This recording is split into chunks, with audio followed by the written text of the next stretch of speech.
प्यार मिला क्योंकि मैं Sadav the rage beater, Sadav the kokila, Sadav the hypocrite, Sadav the pick me, Sadav the bully. MTV giving too much push to Gawars. One thing I know after watching Splitsvilla is that Sadav has very bad anger issues, and I think we will see her this Haath Lagana and other things more in upcoming episode. Dipanshu is the official snake of Splitsvilla 16. He is the one who did all this just for fun. If Yogesh did this, the whole comment would abuse him, but Akansha did this. So they are saying it's Maker's fault. Nobody told her to say such things. I hate the way these two women treat that teen girls, and shocking Suzanne is very well behaved girl, unlike the way we all judge her in starting. In this video, we are going to talk about MTV Splitsvilla 16 के bully gangs और कैसे show के बाहर भी contestant एक दूसरे को openly body shaming, mocking और target कर रहे हैं. So make sure to watch till the end. अभी recent time से जब से MTV Splitsvilla 16 स्टार्ट हुआ है, तब से ही काफी contestant शो के बाहर भी एक दूसरे को ओपनली बुली और मॉक करते हुए दिख रहे हैं. कुछ डेज पहले गुल्लू, टेन और हिमांशु के बीच इनडायरेक्टली एक कंट्रोवर्सी चल रही थी. गुल्लू और टेन ने हिमांशु के लुक को लेके मॉक करते हुए एक स्टोरी पोस्ट किया है. उन्होंने हॉर्स फिल्टर लगाकर बोला, क्योंकि प्यार विला से हूँ मैं. प्यार मिला क्योंकि मैं प्यार विला से हूँ। अब तुम बताओ ये है कौन प्यार विला से? देखा स्टोरी देखते ही क्लियरली समझ आ रहा था कि ये इनडायरेक्टली हिमांशु को मॉक कर रहे हैं. इसके बाद गुल्लू और टैन ने एक घोड़े के साथ फोटो पोस्ट की. कैप्शन था one with a boy with घोड़े की इमोजी, और उस पोस्ट के कमेंट्स में गुल्लू ने लिखा, घोड़े का मालिक आ गया है गाइस. इस सब पोस्ट के बाद हिमांशु ने गुल्लू की ओल्ड पिक्चर रिपोस्ट किया था, जो कुछ मंथ पहले वायरल हो रही थी एज हिज वेडिंग पिक्चर. उस पिक्चर के साथ उसने टैन की फोटो भी अटैच की और कैप्शन में लिखा था, रियल लाइफ आइडियल मैच. सिर्फ इतना ही नहीं, अपने ब्रॉडकास्ट चैनल पर भी हिमांशु ने लिखा है, no need to make fun of their look, their personality is enough for a clown. इसके बाद मैटर और एस्केलेट हो गया. टैन ने एक और पिक्चर अपलोड की जहां टैन और गुल्लू एक घोड़े को पकड़े हुए थे और उस घोड़े को हिमांशु जैसे कपड़े पहनाए गए थे. कैप्शन में लिखा था, नाजायज औलाद. फिर गुल्लू ने वही पिक्चर अपनी स्टोरी पर रीपोस्ट करते हुए कैप्शन लिखा, मेरा बेटा. ये तो मैं सुन लो। ये बेस्ट है। बेस्टी बेस्टी आपका बेस्टी है। तो मेरा bestie.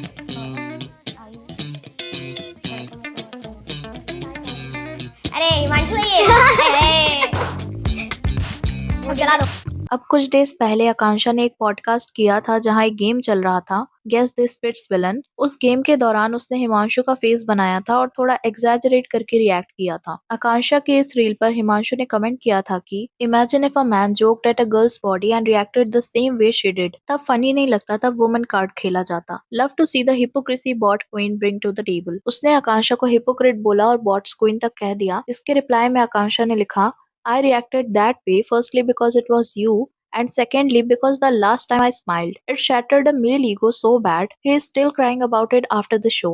Also, let's be honest, you are not even close to qualifying for the word man. Woman card woman लोग को तो खेलने दे, गर्ली पॉप खुद ही खेले जा रहा है कब से. आकांक्षा के रिप्लाई के बाद हिमांशु ने एक स्टोरी पोस्ट की और लिखा, I love how every time I have to dish them, I can just talk about their game, while they need to call me a girly pop or a girl to dish, but you know what? I love giving a little girl slay sometime. बाद में हिमांशु ने अपने broadcast channel पे भी message किया है. अभी तो एक कमेंट का रिप्लाई किया, मिर्ची लग गई, सोचो सब बातों का जवाब देने बैठा तो ये तो भुन जाएंगे. Tell her go cry about it on Snapchat now. Also, lastly to my dear, अब इस वर्ड का प्रोनाउंसिएशन तो मुझे नहीं आ रहा है तो आप लोग खुद ही पढ़ लो. किसी और की गेम खराब करने के लिए खुद की गेम अच्छी करनी पड़ती है. कमेंट्स और पीआर से चैलेंज अगर जीत पाते तो डेफिनेटली एटलीस्ट एक चैलेंज तो आप जरूर जीतते, but sadly that's not the case. इन सब के बाद आकांक्षा ने स्नैपचैट पर रिस्पॉन्स दिया. उसने बोला कि लोग हिमांशु को जिस निकनेम से बुलाते हैं उसने कभी वो नेम यूज नहीं किया. ये सब नाम से बोलना हिमांशु ने स्टार्ट किया है. मेरे लिए आपने ऐसा कुछ बोला था कि तुम्हारी जैसी लड़कियों की शक्ल पे तो मैं थूकता भी नहीं हूँ, और अपनी शक्ल देख के बात कर. सुजैन को बोला था आपने, तेरी शक्ल देखी है क्या, फोरहेड दिखा है क्या, मतलब यार मतलब कितना यार डबल स्टैंडर्ड, कितना हिपोक्रेसी. मतलब आपने नहीं है रिस्पेक्ट का आर भी नहीं पता है जब आपको लड़कियों की, तो ये वुमन कार्ड क्यों प्ले कर रहे हो? मतलब लड़कियों को करने दो ना, एक चीज तो यार दूसरों के लिए छोड़. आकांक्षा ने ये भी कहा कि हिमांशु जो बोलता है कि लड़कियों की रिस्पेक्ट करनी चाहिए, वो सब शो में ही देखने को मिल गया था. उसका कहना है कि हिमांशु ने शो में मल्टीपल बार बॉडी शेमिंग की है, स्पेशली सुजैन के फेस को लेके कमेंट किए थे और आकांक्षा को भी बॉडी शेम किया था. शो में एलिजेडली हिमांशु ने बोला था, तुम्हारी जैसी लड़कियों की शक्ल पे तो मैं थूकता भी नहीं, शक्ल देख के बात कर. आकांक्षा का कहना है कि शो के अंदर ऐसे कमेंट करना और बाहर रिस्पेक्ट की बात करना,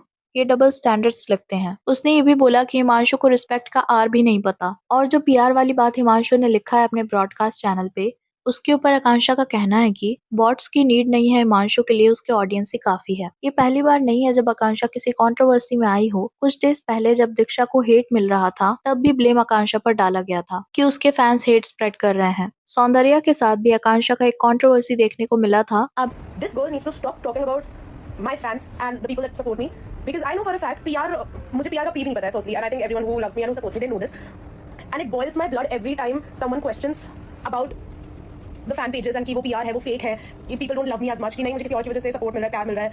It boils my blood कि तुम इतने ही जो efforts कर रहे हैं लोग, इतने जो इतना प्यार दिखा रहे हैं, तुम उसको fake बोल रहे हो, मतलब इतनी evil mentality है bro तुम्हारी। This is not nice at all। मतलब ऐसे भी लोग होते हैं, मुझे तो समझ नहीं आ रहा। अभी की सिचुएशन में प्यार विला में सुजैन ही शायद एक कंटेस्टेंट है जो ओपनली आकांक्षा को सपोर्ट करती हुई दिख रही हैं। बाकी फीमेल कंटेस्टेंट जैसे सदाफ, उनका बिहेवियर भी काफी बुली टाइप लग रहा है। अभी गुल्लू नीचे लिखने वाला है, मैं कोई बात नहीं, क्या हो गया इसने अपनी वाली का स्टैंड लिया, मेरी कहना क्यों सपोर्ट करता है। हां वो इतना सेंसिटिव हो गया, छुई मुई करके वो अलग लेगा बात कि ऐसी बात। कमेंट खेल लिया तुम लोग, कमेंट खेल लिया भाई, उसके बाद पता सारे कमेंट डिलीट हो गए। कहां से ये तेरा कोई फैन पेज समझ। हां फिर कमेंट खेल लिया, फिर उसने कमेंट में बातें कर लेगा, फिर मैंने ठीक कमेंट कर दी, चलिए हो गया। मैं सेंसिटिव हो जाता है, वो जल्दी रहता हूं। हां यार थोड़ा सा नाजुक है, हल्का सा होता है। गुल्लू और योगेश के बीच भी इनडायरेक्टली एक फाइट देखने को मिल रही है। कुछ डेज पहले गुल्लू ने लाइव आके शो में योगेश ने जो दूसरी फीमेल कंटेस्टेंट के लिए स्टैंड लिया था उस टॉपिक पर बात की थी।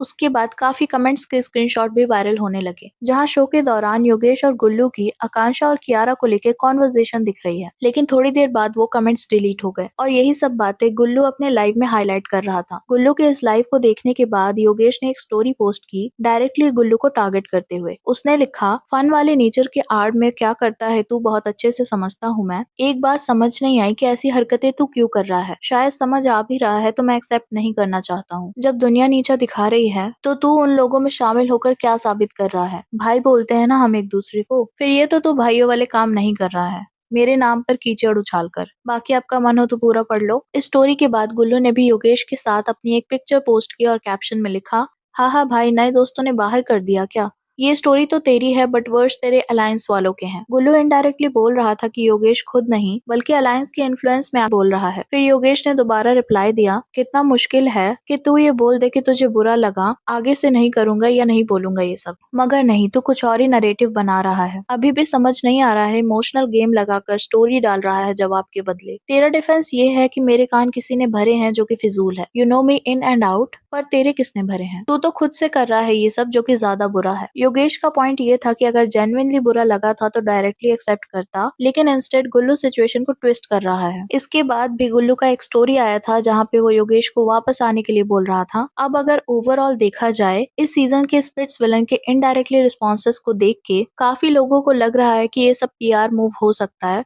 क्योंकि हर 2 दिन में किसी न किसी कंटेस्टेंट के साथ कंट्रोवर्सी हो रही है। कभी आकांक्षा वर्सेस हिमांशु, कभी गुल्लू वर्सेस योगेश, कभी किसी और की सोशल मीडिया कंट्रोवर्सी। शो खत्म होने वाला है तब भी ड्रामा खत्म नहीं हो रहा, इंस्टेड कंट्रोवर्सीज और ज्यादा बढ़ रही हैं। अब तो सिचुएशन ये हो गई है कि शो से ज्यादा लोग कंटेस्टेंट के इंस्टाग्राम स्टोरीज और ब्रॉडकास्ट चैनल को फॉलो कर रहे हैं। ऑनेस्टली देखा जाए तो पूरा शो ही कंट्रोवर्सी बन चुका है। आज की वीडियो के लिए इतना ही। Do let me know your thoughts on this, do let me know in the comments. और वीडियो पसंद आई हो तो प्लीज चैनल को सब्सक्राइब, वीडियो को लाइक कर देना। मिलते हैं नेक्स्ट वीडियो में। Thank you.